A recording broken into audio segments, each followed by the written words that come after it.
All right, so here are the first few exercises in month 2, Anatomical Adaptation. So it's our second section of Anatomical Adaptation. First, you're going to get athletes to do a set of agility. We're going to take a line on the floor, or you can do a tape line, have the athletes make sure their core is set. They're going to be working on the balls of their feet, and as quickly as possible, they're going to go front back hops over top of that line.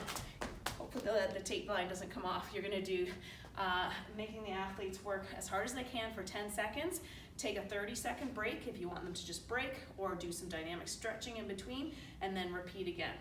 Then we go into our next set of exercises. So we've got 3 sets of a horizontal row and external shoulder rotation. So you can position your band on a beam or a bar. You want a fairly light tube for this.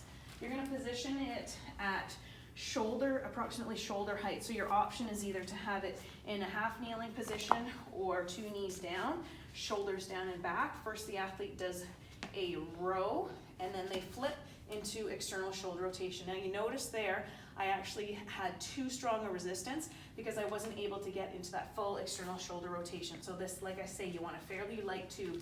The athlete may not feel too much resistance in the actual row, but they're getting into that position and then doing an effective external shoulder rotation. So 12 to 15 reps. If you're doing half kneeling, you do 6 on one lead leg and 6 on the other, making sure you're squeezing that glute. Then we would get into our easy slider hip bridge. These guys are going to be a little bit tougher than the Swiss ball. You're going to place the heels on top of the easy slider. Palms are up, shoulders down and back. Have the athletes go into a bridge with their core activated. They're going to allow their legs to extend to almost straight, and then squeezing through the glutes, pulling through the hamstrings. I'm pressing through the arms to give myself a little bit of higher bridge position, and then extend back out. And pulling in and extending out, 12 to 15 repetitions. Then finally, this is one that I will get a true live gymnast to also demo, but I will do my best.